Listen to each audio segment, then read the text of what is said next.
How's it going, everyone, and welcome back to our League of Legends Top 5 Plays for another episode full of highlights submitted by you wonderful folks out there. In this series, we see a lot of the same champions because of their playmaking abilities, so for this video, I tried my best to change things up and give some new champions a chance to be featured. On that note, let's get things rolling with our number 5 play from Simply Faded on Aurelion Sol, who's pushing mid when the enemy team come in from the backside. The stun goes out, connecting onto Nautilus to somewhat stuff the engage, and then he expands his passive and dishes out damage with his AD carry. Voice of Light pushes and groups him at the perfect range, and when the timing's right, he flashes so that his W finishes MF and Evelyn back to back. Things keep on rolling with a catch on the crank from the Star Surge stun, taking him down for the quad. With no damage left in the enemy team's tank, nothing's gonna stop this dragon from getting the Pentakill and winning the game after being sandwiched and forced into a 4v5.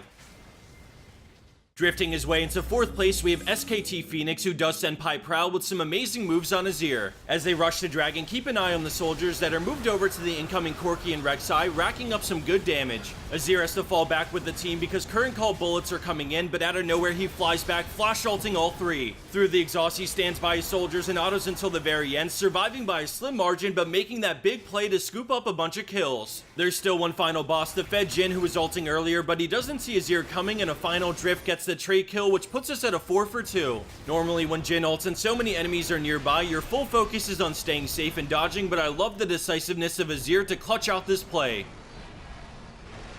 We all know how hard it is to play certain champs while behind, and Lee Sin might be one of the hardest, so keep that in mind because in our next play, he's very underleveled. These things can and do happen to everyone, but it's how you adapt your mindset that's key. Let's get into the play because Lee and Ryze are completely outnumbered while trying to defend, but he decides to sack his own teammate to the beast so that he can get the jump on Jax. Lulu barely drops turret aggro, so he tries to finish her off and gets denied by summoner heal, but no matter because he uses Jhin to send Lulu airborne, getting both kills back to back.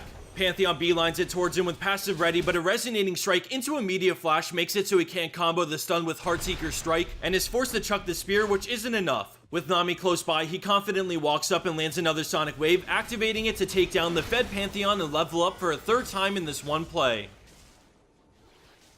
Coming up next in today's lineup, we have an awesome play sent in by Painters, who's playing Taliyah in this match. She's the first one to respawn after her team got ace, and as you might have noticed on the minimap, her opponents are rushing Baron. The moment she gets into range, she casts Weaver's Wall and cruises on in towards the Baron to first get vision instead of suicide diving into the pit. Because the enemy team can stack behind the Baron to block her Q, she decides to ditch the idea of going for the steal and wraps around the wall, comboing the enemy tank while connecting every shard onto Sona for the double. Another volley forces Zed to flash away, but a final auto gets the kill, and then she eased Misfortune for the quad. She lost Baron to smite, but the chase is on and she channels a full Q into Olaf, landing seismic shove, and then almost another entire threaded volley for some great damage. With his ult finally over, Fiora starts to close the gap, and when the slow lands on Olaf, it's lights out from another WQ combo to get Taliyah the Penta.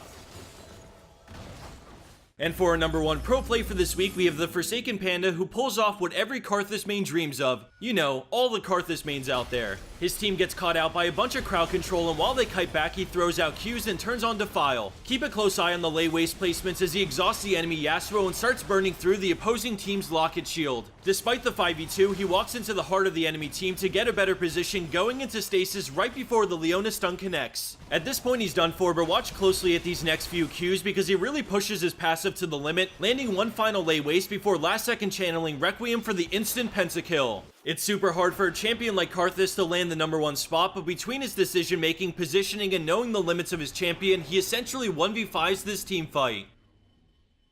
And for our bonus, we have a genius steal from none other than League's brainiest champ, played by Box of Friends. He has a hunch the enemy team is doing Elder, but he doesn't have vision, so he launches over his turret, gaining vision just in time to be able to time the grenade and get the steal. I always love seeing creative stuff like this, so props to Heimer for the quick thinking and perfect execution. Real quick, before we wrap up the video, I wanted to give a shout out to our friends over at LoL Weekly, which is a community Facebook page that focuses on League content. They've been sharing some of our videos, and before they even did that, I was a big fan of the page, so I wanted to thank them and show a small sample of some of the stuff you can find over there. These guys post multiple times a day, and it's never garbage content, so if you want to check out some of their stuff, I'd highly recommend visiting the description box for a direct link, or by just googling LoL Weekly.